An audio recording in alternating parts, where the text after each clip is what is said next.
Ассалаумағалейкум, ей қожаның қарасы.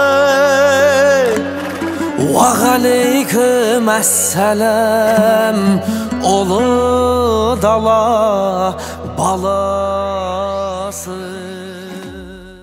Ассаламу алейкум, құрметті көрермен. Бүгін біз агробизнес компаниясының төрінде YouTube желісіндегі ең алғашқы қазақ тіліндегі ауыл шаруашылық техниканы талдау арнасының Алланың қалауымен тұсауын кесеміз.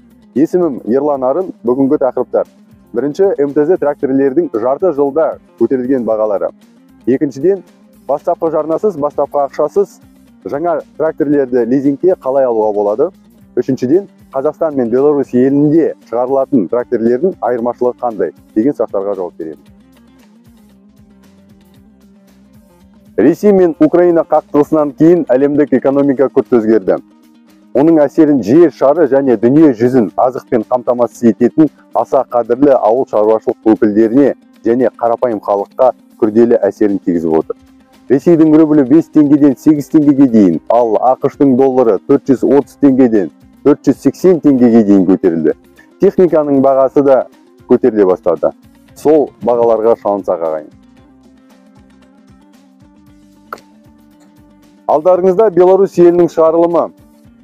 Қозғалтқышы D243 81 атты күші бар, алдыңғы мостты жасайтын 82-де бір үлгісі жарты жыл бұрын 9,5 миллионнан қазіргі кезде 14 миллионға дейін қымбаттады. Арасы 4,5 миллион жарты жылда.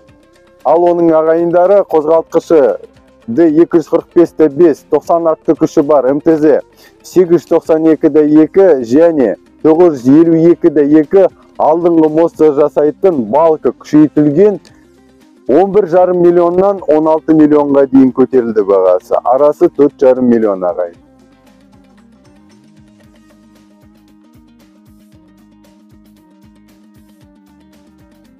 (892) мен 952-ның айырмашылығы тек қана беріліс қорабында. 8 санынан басталатын тракторлердің беріліс қорабы механикалық түрден келеді, ал үлгісі 9 санынан басталатын тракторлердің беріліс қорабы синхронды түрде келеді. Екі трактордың айырмашылығы тек қана осында. 6 цилиндрлі 1221.2 үлгісіне көшсек, қозғалтқышы 130 атты күші бар және үлкейтілген радиатормен 17 миллионнан 25 миллионға дейін көтерілді. Арасы 8 миллион құрайды. Жарты жылда трактор 8 миллионға қымбаттады ағайын.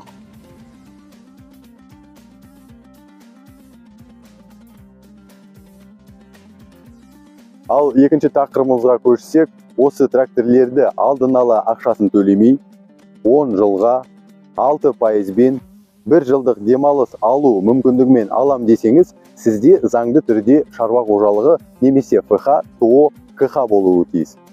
Сол кезде сіз Қазақстан аумағындағы МТЗ тракторлердің ресми зауыт өкілі Агробизнес Қазақстан компаниясына хабарласып, таңдаған тракторлердің үлгісіне коммерциялық ұсынысты аласыз да, сол ұсыныспен өз қалаңыздағы Қазагро қаржы бөлімшесіне барып сұрау жасайсыз.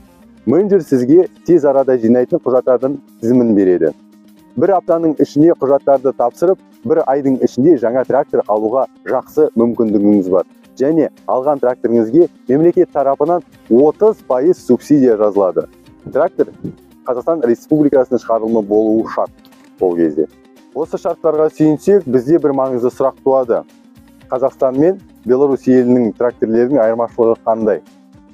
Беларусь елінің тракторлерінің қозғалтқышы мен беріліс қорабы алдын ала суық обкаткалық қондырғылардан өтіп, зерттеліп, бірақ тракторге орнатылады. Ал Қазақстанда өкінішке орай ондай суық обкаткалық қондырғылар жоқ. Сондықтан Қазақстанның тракторы қозғалтқышы мен беріліс қорабы тракторге орнатылғаннан кейін обкаткасын өтеді.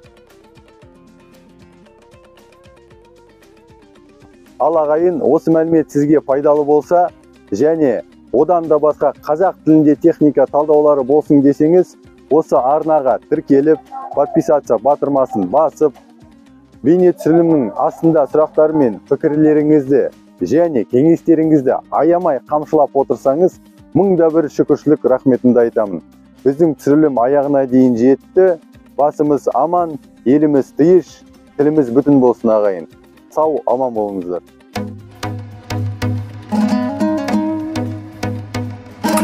Ұлтаны болмай ұлтымның, сақталмауға ұмтылдым.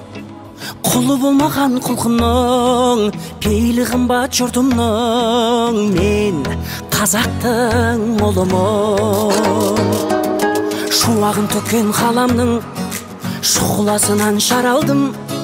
Миллиондарға сатылмас, мейірі қымбат анамның.